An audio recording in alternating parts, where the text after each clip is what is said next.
What is up, guys? Welcome back to another video. You can probably tell that my audio from my microphone is a little bit different. I'm actually using my Astro A40s.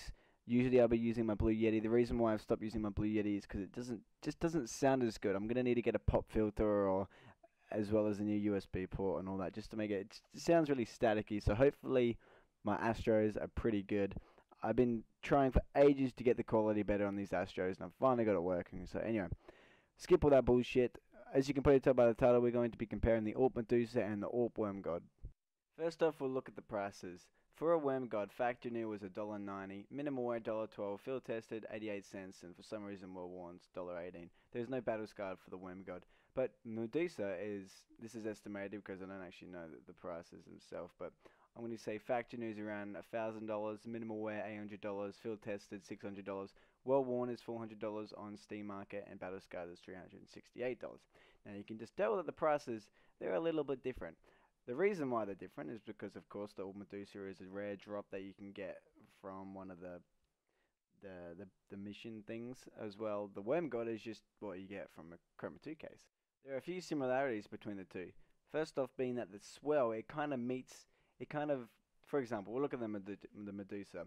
The hair, it's like a swirly blue line that kind of stops right at the end of the scope. With the WormGod, it's the same, but I think they're worms. Don't count me on that. It is called WormGod, so I assume they're worms. But it's the same kind of swell. The difference between the two is not much, except that obviously there's a skull and there's the Medusa lady or whatever you call her.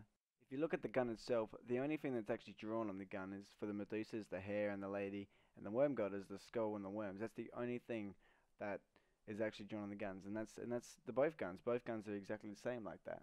The only real difference between the Medusa and the WormGod is that one is a girl with hair, and the second one, or the WormGod, is one with a skull and worms.